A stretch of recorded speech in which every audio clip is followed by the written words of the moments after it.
यूना के भाई से होती है। यूना का भाई अपने रूम में चेयर के ऊपर बैठा होता है और सोचता है, "सिन यूना, तुम्हारी हिम्मत कैसे हुई? एक तुम ही हो जिसे पीछे छोड़ दिया गया था और अब तुम लोगों को इग्नोर कर रहे हो। तुम्हारे पास कुछ भी नहीं था, यहाँ तक कि तुम्हारे पास एक दाव भी नहीं था। लेकिन सिन जिए, तुम वहाँ पर कैसे चली आई? तुम पहले कभी इस तरह नहीं थी। तुमने उसे हमेशा अकेले काम करने दिया।" ऑफिस लेडी का भाई ये सब सोच ही रहा होता है कि तभी उसके दरवाजे के ऊपर नॉक होती है। ऑफिस लेडी का भाई बोलता है, "अंदर आ जाओ।" रूम के अंदर उसके मैनेजर आती है। वो अपनी मैनेजर से पूछता है, "तुमने इस बारे में पता किया?" उसकी मैनेजर बोलती है, "हाँ, हाल ही में सिन यूना और मिस जिहे की अच्छी रिलेशनशिप हो गई है और मैंने तो ये भी सुना है कि मिस यूना सिन जिहे से मिलने जाती हैं।" सिन जिहे ऑफिस लेडी का रियल नेम है। ऑफिस लेडी का भाई हैरान होकर बोलता है, "क्या ऐसा हो ही नहीं सकता?" और अपना हाथ अपनी मेज पर मारकर बोलता है, "सिन जिहे, क्या तुम मुझे नीचे करना चाहती हो? क्या वो प्रॉमिस अभी भी वैलिड है?" अगले सीन में हम लोग उसी पहले वाले बंदे को देखते हैं। वो बंदा अपना फोन रिसीव करता है। दूसरी तरफ से ऑफिस लेडी का भाई बोलता है, "मुझे तुम्हारी मदद की जरूरत है। क्या वो ऑफर अभी भी वैलिड है?" वो बंदा बोलता है, "बिल्कुल।" ऑफिस लेडी का भाई बोलता है, "मैं अपनी बहन से पीछा छुड़वाना चाहता हूँ।" वो बंदा बोलता है, "ठीक है।" फिर वो बंदा अपने बंदे से बोलता है,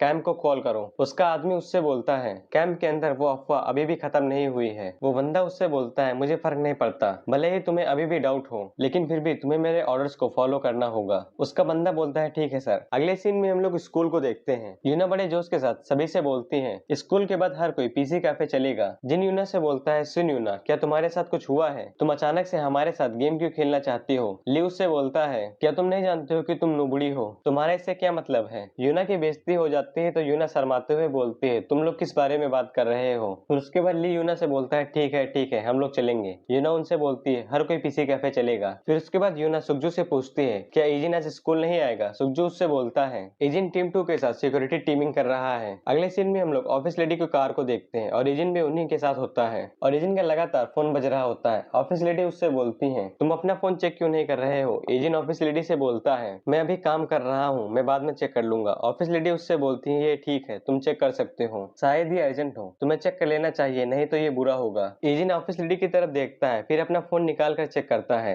इजिन के फोन पर दायून का मैसेज आया होता है। दायून ने मैसेज पर लिखा होता है, "ओप्पा, क्या आप घर आ रहे हैं?" इजिन दायून का मैसेज पढ़ने के बाद स्माइल करने लगता है। ऑफिस लेडी इजिन को स्माइल करते हुए देखती है और अपने अंदर सोचती है, शायद ये इसकी फैमिली है। उसके बाद ऑफिस लेडी इजिन से पूछती है, "क्या तुम कल शाम को फ्री हो काम करने के बाद? चलो एक साथ डिनर करते हैं।" इजिन ऑफिस लेडी से बोलता है, "मैंने पहले ही अपने दोस्तों के साथ डिनर करने का प्लान किया है।" ऑफिस लेडी इजिन से बोलती है, "मैं सोच रही थी अगर हम लोग अपने सुपीरियर्स के साथ खाएंगे तो ये अच्छा हो सकता है।" इजिन ऑफिस लेडी से बोलता है, "ठीक है।" और ऑफिस लेडी इजिन की बात सुनकर काफी ज्यादा गुस्सा हो रही होती है क्योंकि शुरू से लेकर आखिर तक अभी तक इजिन ने ऑफिस लेडी के साथ डिनर नहीं किया है। अगले सीन में हम लोग इजिन के घर को देखते हैं और तब से लेकर अब तक एक हफ्ता बीत गया होता है। एक हफ्ते पहले 06 यानी लीम ने इजिन से बोला होता है, "रात के 9 बजे कुछ देर के लिए अपना फोन ऑन कर देना, हम एक दूसरे से कॉन्टैक्ट करेंगे अगर ये अर्जेंट होगा, तुम उसे कम कॉन्टैक्ट करो, यही अच्छा होगा।" उसके बाद इजिन अपना फोन ऑन करता है तो रात के 9 बज रहे होते हैं। तभी उसके फोन पर रिंगटोन बजने लगती है। इजिन फोन को रिसीव करता है और बोलता है, "क्या हुआ?" लीम इजिन से बोलता है, "मैंने तुम्हें कॉन्टैक्ट किया क्योंकि मेरे पास कुछ इन्फॉर्मेशन है। तुम जानते हो कैम को कहीं और से कंट्रोल किया जाता है और अगर हम लोग 32 के बारे में सोचें तो मुझे लगता है वो लोग कैम के ऊपर इन्वेस्टिगेशन करेंगे।" इजिन लीम से बोलता है, "इन्वेस्टिगेशन?" लीम इजिन से बोलता है, "हाँ, यही वजह है, मैंने 32 को पकड़ लिया। कौन जानता होगा कि मैड डॉग को कंट्रोल किया जाता है, मैड डॉग यानी कि मेन विलन, लेकिन फिर भी मुझे लगता है तुम्हारी इन्फॉर्मेशन सेफ है। पास्ट में जब हमने तुम्हें मारने की कोशिश की थी तो कैम को बहुत बड़ा डैमेज झेलना पड़ा था। मैंने कैम को रिपोर्ट किया था कि तुम मुझसे भाग गए, लेकिन मैंने ये नहीं किया, तुम अभी भी जिंदा हो। पागल कुत्ता इस चीज को छुपाना चाहता है, इसीलिए मुझसे जितना हो सका मैंने उतना मुश्किल किया कि कैम तुम्हें पकड़ ना सके, लेकिन अगर तुम केयरफुल नहीं होते हो तो कैम तुम्हें पकड़ लेगा।" उसके बाद इजिन 32 के बारे में पूछता है। इजिन बोलता है, "32 कैसा है?" लीम इजिन से बोलता है, "फॉर्चुनेटली वो ठीक हो गया है। देखने से ऐसा लगता है वो थोड़ा कंफ्यूज है क्योंकि वो पहली बार कैम से बाहर निकला है, लेकिन वो ठीक है।" उसके बाद इजिन लीम से बोलता है, "ठीक है, अपना ख्याल रखना।" लीम उससे बोलता है, "तुम ज्यादा सावधान रहना।" फिर उसके बाद इजिन फोन को काट देता है और उस फोन की बैटरी निकाल कर उसे स्विच ऑफ कर देता है। अगला सीन SW का होता है और इजिन अभी भी टीम 2 के साथ चार्जिंग कर रहा होता है। ऑफिस लेडी बिल्डिंग से बाहर निकलकर अपनी कार के अंदर बैठ रही होती हैं। फिर उसके बाद हम लोग एक नए कैरेक्टर को देखते हैं। वो लड़की दूरबीन की मदद से किसी बिल्डिंग से ऑफिस लेडी के ऊपर नजर रख रही होती है। उसके बाद वो लड़की इजिन की तरफ देखती है तो वो हैरान हो जाती है और बोलती है, "नंबर 1।" उसके बाद इजिन कार में बैठने से पहले उस बिल्डिंग की तरफ देखता है जहाँ पर वो लड़की होती है, लेकिन उस बिल्डिंग के ऊपर कोई नहीं होता क्योंकि तब तक वो लड़की नीचे बैठ गई होती है। फिर वो लड़की इजिन के बारे में सोचते हुए बोलती है, "ये पक्का नंबर 1 है।" अगले सीन में हम लोग कैंप को देखते हैं। कैंप के अंदर एक वॉकी टॉकी बज रहा होता है। मेन विलेन उस वॉकी टॉकी को रिसीव करता है और बोलता है, दूसरी तरफ वो लड़की होती है और बोलती है ये मैं हूँ। मेन विलन उसका कोड नेम लेते हुए बोलता है 05। क्या तुमने अपना मिशन पहले ही खत्म कर लिया? और इस लड़की का नाम 05 है, इसीलिए मैं इसे 05 बोलूंगा। 05 उससे बोलती है नहीं, मैं बस यहाँ पर पहुंची हूँ और टारगेट को देख लिया है। मेन विलन उससे बोलता है फिर तुमने मुझे कॉल क्यों किया? 05 उससे बोलती है मेरे पास एक क्वेश्चन है। मेन विलन बोलता है ये अनएक्सपेक्टेड है,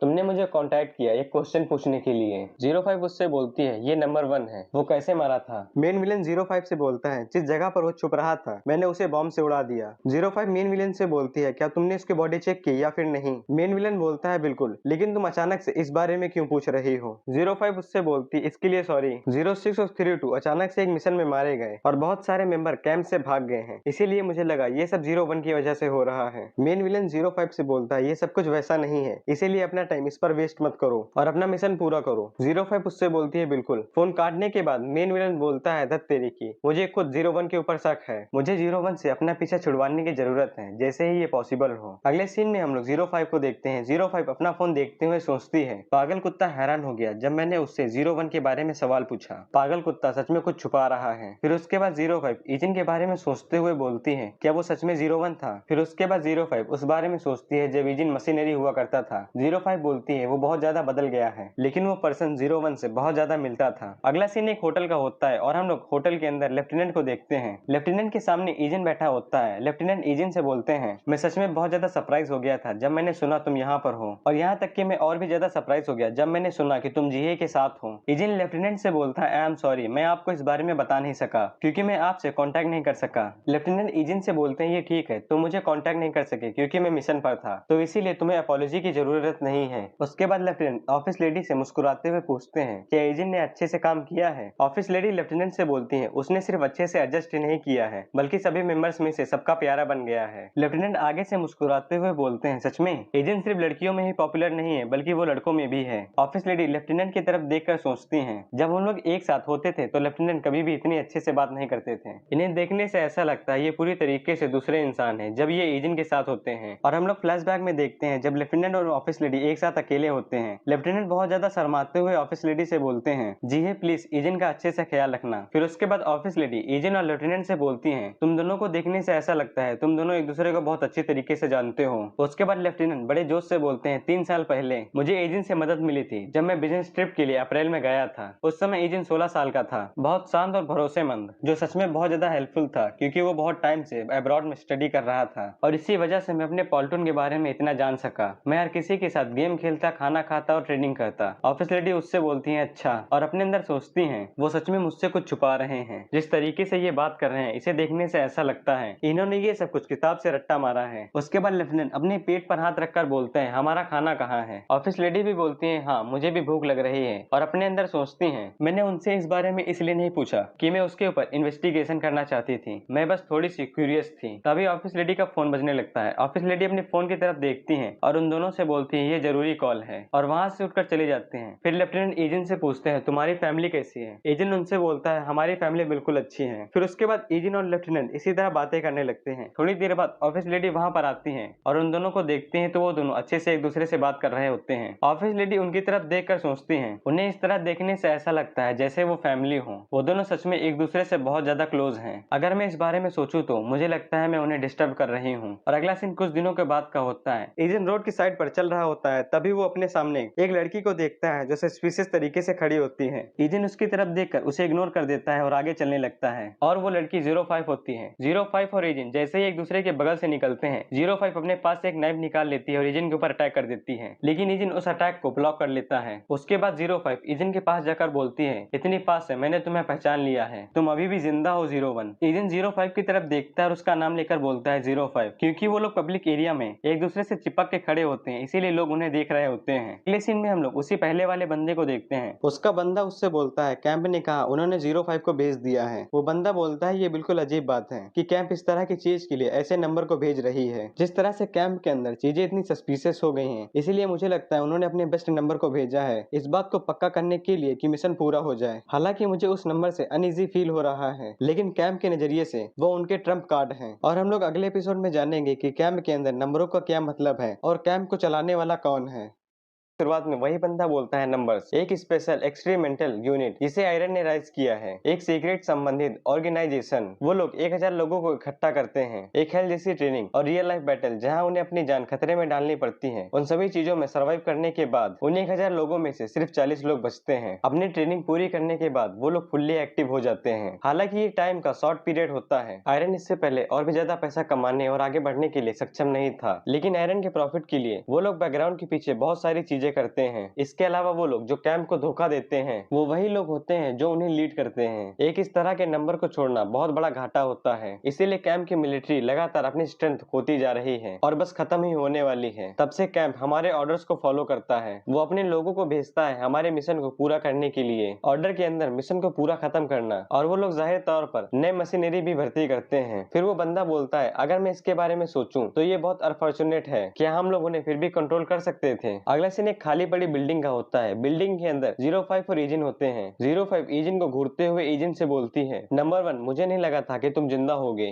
तुम्हारी तरफ देखने से ऐसा लगता है तुम मरने के बजाय बहुत अच्छी लाइफ जी रहे हो। उसके बाद एजिन 05 से बोलता है, अगर तुम ये नहीं जानती हो कि मैं यहाँ पर था तो फिर इसका मतलब ये हुआ कि पागल कुत्ते ने तुम्हें मेरे पीछे नहीं भेजा था। 05 एजिन की बात सुनकर काफी ज्यादा हैरान हो जाती है और उससे बोलती है, तो तुम्हारा ये मतलब है कि पागल कुत्ता जानता है कि तुम जिंदा हो। और 05 अपने अंदर उसे गाली देते हुए बोलती है, वो कमीना मैड डॉग, वो ये क्यों छुपा रहा था कि 01 अभी भी जिंदा है। उसके बाद एजिन 05 से बोलता है, अगर मैं तुम्हारा टारगेट नहीं हूँ तो फिर इसका मतलब तुम्हारा टारगेट कोरिया के अंदर है, क्योंकि तुमने मुझे तब ढूंढा जब तुम अपने टारगेट को ढूंढ रही थी। तो फिर इसका मतलब ये हुआ कि तुम्हारा टारगेट SW के अंदर से कोई है। 05 एजिन से बोलती है, शायद ऐसा इसलिए क्योंकि काफी ज्यादा टाइम हो गया है, लेकिन तुम यहाँ पर हो इसीलिए मैंने तुमसे काफी ज्यादा फालतू की बात की है। और एजिन की तरफ गन पॉइंट करते हुए बोलती है, इन सब के बजाय मैं तुम्हें मार सकती थी। फिर 05 एजिन के ऊपर लगातार 2 बार शूट करती है, लेकिन एजिन उसके गन शॉट से लगातार बचता हुआ उसके पास पहुंच जाता है और 05 के फेस के ऊपर अपना हाथ मारता है, जिसे 05 की कैप और उसका फेस मास्क हट जाता है। लेकिन 05 एजिन को शूट करने वाली होती है, लेकिन एजिन उससे पहले उसकी गन के ऊपर हाथ मार देता है, जिससे 05 की गन दूर जाकर गिरती है। लेकिन अगले ही पल 05 अपने पास से एक नाइफ निकाल लेती है और एजिन के ऊपर अटैक करती है, लेकिन एजिन उसे डॉज कर लेता है। फिर इसी तरह 05 एजिन के ऊपर लगातार 2-3 अटैक करती है, लेकिन एजिन उन सभी को डॉज कर लेता है और 05 से उसकी नाइफ छीन लेता है। लेकिन 05 उससे पहले एजिन के ऊपर एक पंच मार देती है, लेकिन एजिन भी उसे काउंटर अटैक करते हुए उसके ऊपर एक पंच मार देता है। लेकिन 05 एजिन के पंच को डॉज कर लेती है और उसे पीछे झटक देती है और उसके ऊपर अपनी किक से अटैक करती है, और उसके तुरंत बाद एजिन के ऊपर नाइफ से अटैक करती है, लेकिन एजिन कैसे न तैसे उसे ब्लॉक कर लेता है और 05 का हाथ पकड़ लेता है। फिर उसके बाद एजिन 05 को पीछे धक्का देकर दीवार से लगा देता है और उसके तुरंत बाद उसका हाथ पकड़कर उसे नीचे गिरा देता है। लेकिन 05 एजिन के ऊपर अटैक करते हुए तुरंत वहां से निकल जाती है। 05 जैसे ही पीछे हटती है, एजिन तुरंत उसके फेस के ऊपर अपनी किक मारता है, लेकिन 05 भी एजिन के पैर के ऊपर अपनी किक मार देती है, जिससे एजिन नीचे गिर जाता है और 05 उसके ऊपर अपनी नाइफ से अटैक करती है, लेकिन एजिन अपने हाथ की मदद से उसे ब्लॉक कर लेता है और 05 का हाथ पकड़कर उसे नीचे गिरा देता है और 05 को नीचे गिराकर उसका हाथ मोड़ देता है और उसके हाथों से उसकी नाइफ छीन लेता है। फिर उसके बाद एजिन तुरंत 05 के ऊपर अटैक करने के लिए आगे बढ़ता है, लेकिन एजिन 05 को मारता नहीं और वहीं पर रुक जाता है। 05 एजिन की तरफ देखती है और तुरंत उसके पीठ पर किक मारकर खड़ी हो जाती है और एजिन से बोलती है, तुम क्या कर रहे हो, लेकिन एजिन आगे से कोई भी जवाब नहीं देता। फिर 05 हंसते हुए बोलती है, अच्छा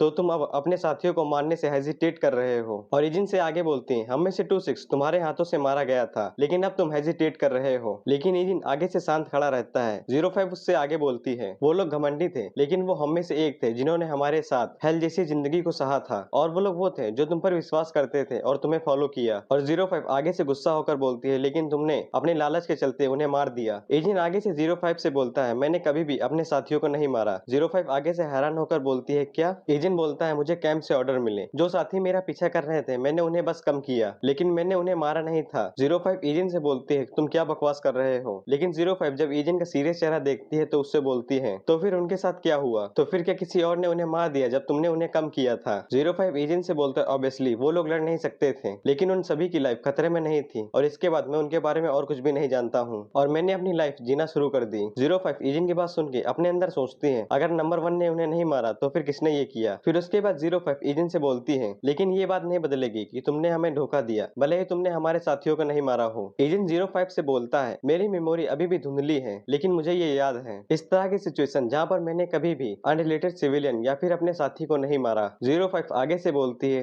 ठीक है, मैं इस बात पर यकीन करना चाहती हूँ कि तुमने अपनी मेमोरी खो दी थी, क्योंकि वो आंखें पहले से अलग हैं, एक पूरी तरीके से दूसरा पर्सन। फिर उसके बाद एजिन 05 से बोलता है, उसके मुताबिक जो कुछ कुछ भी तुमने कहा। पागल कुत्ते ने तुम्हें यहाँ नहीं भेजा है मुझे पकड़ने के लिए। 05 आगे से हंसते हुए बोलती है, बच्चे तुम्हारा लक खत्म हुआ। और उसके तुरंत बाद एजेंट के ऊपर 2 नाइफ फेंकती है। एजेंट नाइफ से साइड होकर बचता है तो 05 तुरंत अपनी गन उठा लेती है और एजेंट के ऊपर फायर करती है, लेकिन एजेंट तुरंत पिलर के पीछे जाकर छुप जाता है। जब एजेंट बाहर झांक कर देखता है तो 05 वहां से भाग रही होती है। एजेंट भी उसके पीछे भागता है, लेकिन 05 तब तक वहां से निकल गई होती है। एजेंट अपने अगल बगल में देखता है और अपना तुरंत फोन निकाल कर किसी को फोन करता है। अगले सीन में हम लोग ऑफिस लेडी को देखते हैं जो लेफ्टिनेंट के साथ डिनर कर रही होती हैं। उनके पास तुरंत आकर टीम लीडर 2 खड़े हो जाते हैं। अगले सीन में हम लोग यूना को देखते हैं जो बाकी सभी के साथ गेम खेल रही होती है, लेकिन ली और जिन बॉडीगार्ड की तरफ देखकर घबरा रहे होते हैं क्योंकि वहां पर टीम 3 लीडर खड़े होते हैं जो यूना को गार्ड कर रहे होते हैं। अगले सीन में हम लोग यूना के दादाजी को देखते हैं। यूना के दादा का मैनेजर बोलता है, एजेंट की वार्निंग के मुताबिक एसडब्ल्यू के जितने भी जाने माने लोग हैं हमने उन सभी को सेफली घर पहुंचा दिया है और बॉडीगार्ड्स को उनको सेव करने के लिए तैनात कर दिया गया है। यूना के दादाजी बोलते हैं, ये दोबारा हो रहा है। मैंने इसकी उम्मीद की थी जब मैंने मिलिट्री इंडस्ट्री के अंदर काम करना शुरू करा है। इसके अलावा ये दोबारा होगा मैंने सोचा नहीं था। अगले सीन में हम लोग 05 को देखते हैं जो अपने कमरे के अंदर बैठी होती है और सोच रही होती है, पागल कुत्ते क्या तुम जानते थे कि 01 जिंदा है लेकिन तुमने कुछ भी नहीं कहा। और अपने फोन की तरफ देखकर सोचती है, मैं पागल कुत्ते से पूछना चाहती हूँ लेकिन मैं तब तक नहीं कर सकती जब तक मैं जान नहीं जाती क्यों।